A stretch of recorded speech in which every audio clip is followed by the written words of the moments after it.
Al-Farabi. Al-Farabi's real name is Abu Nasr Muhammad ibn al-Farah al-Faraq. Following Aristotle, who is known as the first teacher, he was often called the second teacher. He was known as Al-Farabius in the West. Al-Farabi is a scientist, cosmologist, mathematician, and music scholar. Now let's move on to Al-Farabi's family.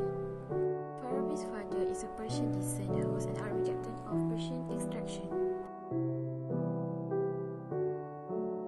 Al-Farabi was born in a small village of Wasij near Farab, which is known as Kazakhstan this day. From the research, he spent significant time in Baghdad and then he went to live in Damascus. Later on, he went to Egypt before returning back to Damascus and died there in Damascus in the year of 970 Masehi.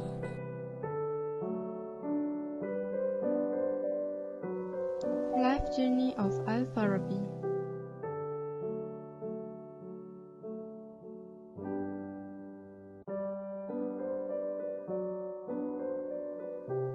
Al-Farabi got his early education in Farab and also Bukhara.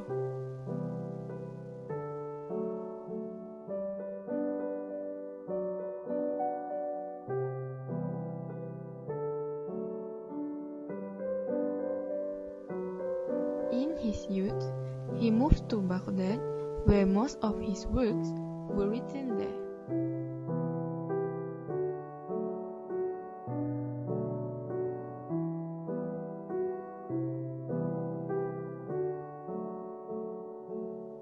Together with his teacher Ibn Haylan, he then moved to Haran and continued to Constantinople, which now known as Istanbul, to learn more deeper about philosophy.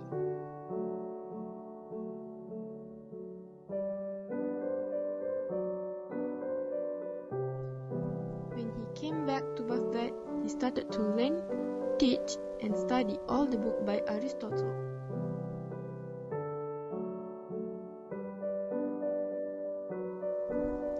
He also did some writing there.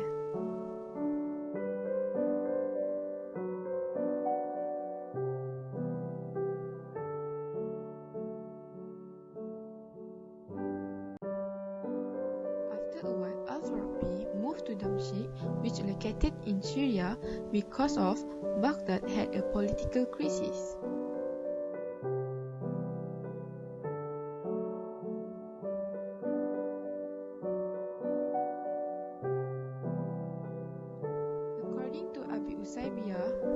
Al-Farabi then went to Mesir and he wrote about political philosophy.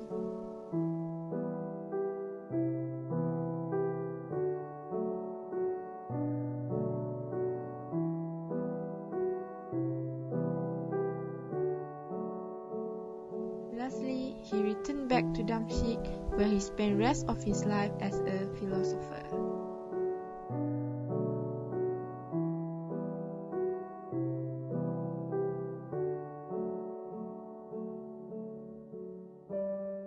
Philosophy taught metaphysics and cosmology. In metaphysics, Al-Farabi believed that it was concerned primarily with being in and of itself, and this is related to God, only to the extent that God is a principle of absolute being. Contrast to Al-Kindi, who stated metaphysics itself to be God. In cosmology, it is essentially based upon three pillars, which is Aristotelian metaphysics of causation, highly developed Plotinian emanational cosmology, and the Ptolemaic astronomy. In his model, the universe viewed as a number of concentric circles. The outermost sphere of first given, the sphere of fixed stars, Saturn, Jupiter, Mars, the Sun, Venus, Mercury, and finally the Moon. At the center of these concentric circles is the sublunar, which contains the material world. Epistemology and eschatology. Human beings are unique in Al-Farabi's mission because they stand between two worlds. First, the higher, immaterial world of the celestial intellects and universal intelligibles, and the lower, which is the material world of generation and decay. In his belief, every level of existence is to become like the perfect intellect. Human perfection is equated with constant intellection and contemplation. Al-Farabi divides intellect into four categories: potential, actual, acquired, and de-aging. The first three are the different states of human intellect, and the fourth is the tenth intellect in his exponential cosmology. The potential intellect represents the capacity to think, which is shared by all human beings, and the actual intellect is an intellect engaged in the act of thinking. By thinking, Al-Farabi means abstracting universal intelligibles from the sensory forms of objects which have been apprehended and retained in the individual's imagination. So the third is psychology, the soul, and prophetic knowledge. Al-Farabi draws on a basic Aristotelian outline, which is composed of four faculties. The first one is the appetitive, the desire for or aversion to an object of sense. The second one is the sensitive, which is the perception by the senses of corporeal substances. The third one is the imaginative, which is the faculty to retain image of sensible object after they have been perceived, and then separates and combines them for a number of ends. And the last one is the rational, faculty of intellection, which is the unique to human beings and distinguish them from plants and animals. And the number 4 is practical philosophy, ethics and politics. The majority of his philosophical output has been influenced by Aristotelian thought, while his practical philosophy was unmistakably based on that of Plato. In a similar manner to Plato's Republic, Al-Farabi emphasized that philosophy was both a theoretical and practical disciplines, labeling to those philosophers who do not apply their erudition to practical pursuits as futile philosophers. Al-Farabi also actually intended to outline a political program in his writings. However, Henry Corbin says that his idea should be understood as a prophetic philosophy instead of being interpreted politically. David Riesman, who is like Corbin, also argues that Al-Farabi was using different types of society as examples in the context of an ethical discussion to show what effect correct or incorrect thinking could have. Thus, the reader concludes that humans are not fit for such a society.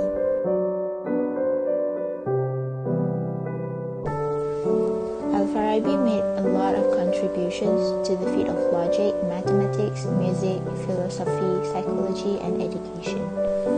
Al-Farabi wrote a short treatise on vacuum. In conclusion, he suggested that the concept of perfect vacuum was incoherent. Al-Farabi wrote a book on music titled Kitab al-Musika. He presents philosophical principles about music, its cosmic qualities, and its influences.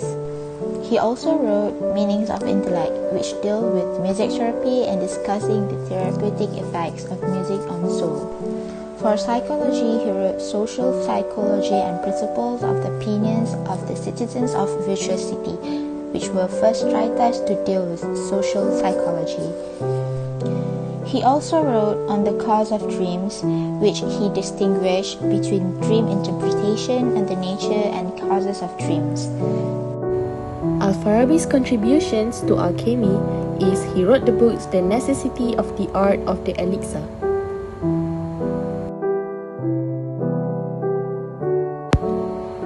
He is an Aristotelian logician, but his contributions to logic, he also included non-Aristotelian elements in his works and categorized the logic into two groups. He also considered other theories rather than Aristotelian and introduced the concept of poetic syllogism on Aristotle's Poetics.